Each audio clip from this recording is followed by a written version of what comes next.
Dear student, I welcome you again in this Sachitana Learning channel. It is the 12th class English Grammar Board Exam Practice Part 3rd.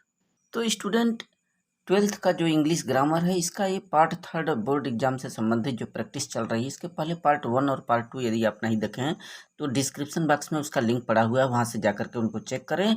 और साथ ही साथ आपको English class 12 का pros, poetry और short story अर्थात विस्तार के सभी question answer, long question, short question answer और हर चैप्टरों के समरी को अपलोड किया गया है।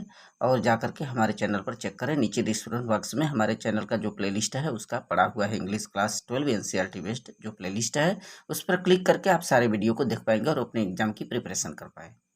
तो इंग्लिश ग्रामर क्लास 12 का जो बोर्ड एग्जाम का पेपर होगा वो सेक्शन सी आपका ग्रामर होगा, जो 25 मार्क के आएंगे, जिसमें आप छोटे छोटे क्वेश्चन पूछे जाएंगे। Narration, synthesis, transformation, syntax, idiom, phrases and synonyms, antonyms, one word substitution, homophone से संबंधित क्वेश्चन रहेंगे, साथ ही ट्रांसलेशन भी रहेगा। ठीक है, ये अलग से सेक्शन सी होगा। आप मेरे द्वारा बताए जा रहे जो पार्ट 1, पार्ट 2 और ये 3rd पार्ट है, इसका प्रैक्टिस करें और अच्छे से इंग्लिश ग्रामर को समझें। देखिए, बोर्ड एग्जाम का प्रीवियस ईयर का पेपर है। आइए देखें, पहला क्वेश्चन दिया है कि change the following sentence into indirect. तो देखें, फर्स्ट है the poor girl said to him please help me in my hour of need. तो यह क्वेश्चन हमने प्रीवियस वीडियो में भी बताया, यहाँ पर भी दिया गया है। तो यहाँ पर ये जो पुअर गर्ल है वो रिक्वेस्ट कर रही है कि मेरी मदद करो। तो यहाँ पर यह जो सेंटेंस है इम्परेटिव सेंटेंस है। इम्परेटिव सेंटेंस में प्लीज को हटा दिया जाएगा। यहाँ पर सेड टू को हटा करके हम लोग क्या करेंगे, रिक्वेस्टेड कर देंगे। यदि आर्डर का भाव होता तो आर्डर्ड कर देते, एडवाइज होता तो एडवाइज्ड कर देते। और हटाने के बाद यहाँ पर टू कंजक्शन का प्रयोग करेंगे, इन्वर्टेड कामा को हटा करके बाकी पर्सन में परिवर्तन करेंगे। तो क्या हो जाएगा, the poor girl requested him to help me के स्थान पर फर्स्ट पर्सन गर्ल के लिए हर हो जाएगा, in her hour of need. Second देखें, ये भी इनडायरेक्ट में चेंज करना है। The boy said to his teacher may I enter the class sir. तो यहाँ पर क्वेश्चन मार्क लगा, यानी ये इंट्रोगेटिव सेंटेंस है। इंट्रोगेटिव सेंटेंस में यदि जो है रिपोर्टेड स्पीच कोई सहायक क्रिया में इज, आर, एम कोई भी हो, डू, डस से शुरू हो, तो यहाँ पर हम लोग कंजक्शन इफ या वेदर का प्रयोग करेंगे और साइड टू को आस्क्ड में लगा देंगे। और वहीं यदि व्हाट, वेयर से होता तो उसी कंजक्शन का प्रयोग करते हम लोग। बाकी रिपोर्टेड स्पीच का जो टेंस होता है वो बदल दिया जाता है, पर्सन में भी परिवर्तन होगा, साथ ही कर्ता क्रिया कर्म के अनुसार इसको सेट करते हैं। तो देखें क्या होगा, the boy said to his teacher, the boy asked his teacher if, इसके बाद सब्जेक्ट जो आई है फर्स्ट पर्सन के प्रोनाउन के अनुसार, बॉय के अनुसार ही हो जाएगा, if he might inter the class. अब चूंकि यहाँ पर मे का प्रयोग किया है, कोई आपका सहायक क्रिया है, इसलिए इसका सेकेंड फॉर्म लगा देंगे तो खुद ये पास्ट टेंस में, पास्ट इंडिफिनिट में बदल जाएगा। क्योंकि ये रिपोर्टिंग वर्ब पास्ट इंडिफिनिट है तो इसको भी हम पास्ट इंडिफिनिट में बदल देंगे उसके अनुसार। ठीक है, तो क्या हो जाएगा, the boy asked his teacher, चूंकि सर का प्रयोग किया, सर को हटाना है, रिस्पेक्टिवली का प्रयोग कर देंगे।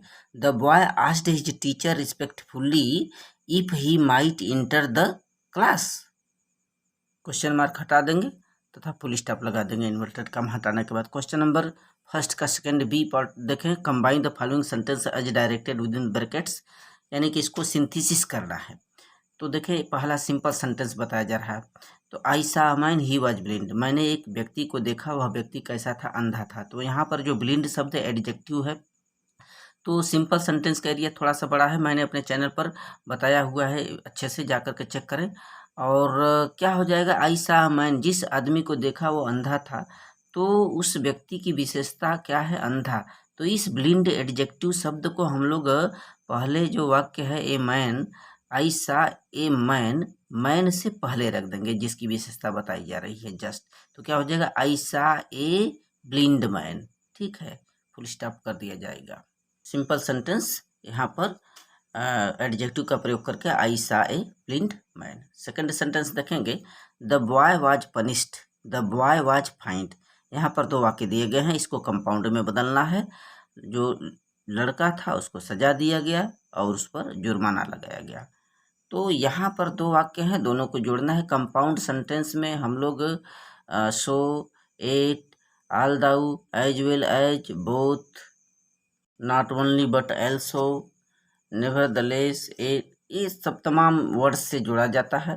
तो इस सेंटेंस को कंपाउंड में हम दो तीन तरह से जोड़ सकते हैं। The boy was punished as well as fined, ये भी कर सकते हैं, या the boy was both punished and fined, ये भी कर सकते हैं। एंड का प्रयोग करके लड़का को सजा दिया गया और फाइंड ठोका गया। तो the boy was punished, the boy was both punished and find, या ऐसे लिख सकते हैं हम लोग, the boy was not punished but also find. इस तरह से हम इसको कंपाउंड सेंटेंस में जोड़ सकते हैं। सी वाला चेक करेंगे, transform the following sentences as directed within the brackets. अब इसको एक वाक्य से दूसरे वाक्य में ट्रांसफॉर्म करना है, परिवर्तन करना है। तो यहाँ पर पहला सेंटेंस दिया है, पैसिव वॉइस में चेंज करना है। Your behaviour has greatly astonished me, माने तुम्हारा जो व्यवहार था बड़ी ही मुझे आश्चर्यचकित कर दिया। तो यहाँ पर जो है ऑब्जेक्ट मी है, उसको हम सब्जेक्ट में बदलेंगे पैसिव वॉइस बदलने के लिए। तो मी का सब्जेक्ट के रूप में आई हो जाएगा, और चूंकि ये प्रेजेंट परफेक्ट टेंस है तो यहाँ पर हम लोग हैज बीन का प्रयोग करेंगे। तो क्या हो जाएगा, आई के साथ हैव लगेगा। I have been greatly verb का थर्ड फॉर्म एस्टोनिश्ड हो जाएगा। I have been greatly astonished at your behaviour. चूंकि यहाँ व्यवहार से संबंधित हो तो बाई का न प्रयोग करके एट लगा दें, तो क्या हो जाएगा, I have been greatly astonished at your behaviour. अगला देखें, लिखा है ब्रूटस लव्ड सीजर। अब इसको क्या हो कि निगेटिव में बदलना है। तो ट्रांसफॉर्मेशन करते समय एक वाक्य को हम दूसरे वाक्य में बदलते हैं, पर यह ध्यान दिया जाता है कि उस वाक्य का जो सटीक अर्थ है वह ना बदले। तो यहाँ पर हम निगेटिव में जरूर बदलेंगे, लेकिन इसका अर्थ नहीं बदलने पाए। तो लव का उल्टा हम हेट करेंगे, तो और इसको निगेटिव में बदलेंगे। चूंकि ये पास्ट इंडेफिनिट टेंस है, तो हम क्या लिख सकते हैं, Brutus did not hate Caesar, यानी जो ब्रूटस है सीजर से हेट, घृणा नहीं करता था, तब क्या करता था, लव करता था। ठीक है, इस तरह से Brutus did not hate Caesar, इस तरह से हम लोग इसको निगेटिव सेंटेंस में बदलते हैं एक सिंपल सेंटेंस को। तो डी वाला देखेंगे, यहाँ पर लिखा है सिंटैक्स है, correct four of the following sentence. जो दिए गए वाक्य हैं कोई चार को शुद्ध कीजिए, सही करिए। कुछ न कुछ इसमें पर्सन, नंबर, जेंडर इत्यादि के हिसाब से वर्ब में कोई न कोई फॉल्ट होती है, त्रुटियां होती हैं। देखें, पहला दिया है, इट इज आई हूँ इज टू ब्लेम, यह मैं हूँ जो तुम्हें दोषारोपित करता हूँ। तो यहाँ पर देखें, इट इज आई हूँ इज, क्या मिस्टेकिंग है, आई के साथ हमेशा उस सेंटेंस में एम का प्रयोग किया जाता है, इज नहीं होना चाहिए। तो इट इज आई हूँ एम टू ब्लेम, यहाँ एम हो जाएगा, यह सुधारना है। दूसरा, there is intimacy between him and I, मैंने मेरे में और उसके में बहुत घनिष्ठ संबंध है, उसके बीच बहुत इंटीमेसी माने घनिष्ठता का संबंध है। तो यहाँ पर जो ऑब्जेक्ट हिम है और आई है, ऑब्जेक्ट में हम हिम तो सही लगा, लेकिन आई के स्थान पर मी होना चाहिए था। There is intimacy between him and me. Third वाला देखें, ए मॉडेस्ट मैन, एक जो साधारण व्यक्ति होता है, does not boast his merits, अपने गुणों पर घमंड नहीं करता है। तो अपने गुणों पर यहाँ लगा रहा है, तो इसमें पर शब्द का प्रयोग नहीं किया है, अतः उसका यूज करना होगा। A modest man does not boast upon his merit, चूंकि उसके गुणधर्म से संबंधित है तो अपॉन लगा दीजिए, अपॉन हिज मेरिट्स अर्थात। और यह दूसरा कि यह जो सेंटेंस है ये चलायमान है, ऐसा लगता है कि गतिमान है, इसलिए अपान का प्रयोग करेंगे। क्या हो जाएगा, a modest man does not boast upon his merits, एक साधारण व्यक्ति अपने गुणों पर घमंड नहीं करता है, बोस्ट नहीं करता है।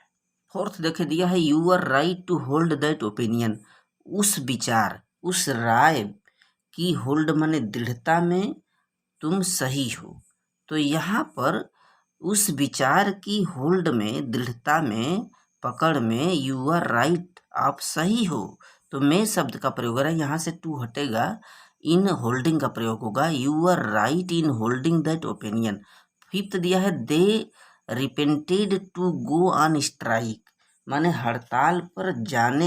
हड़ताल जाने पर वे सब रिपेंटेड किए, माने पश्चाताप किए या पछताए, हड़ताल जाने पर। तो यहाँ से टू हटाइए, ऑन गोइंग लगाइए, they repented on going on strike, यह हो जाएगा। फोर्थ है, व्हेन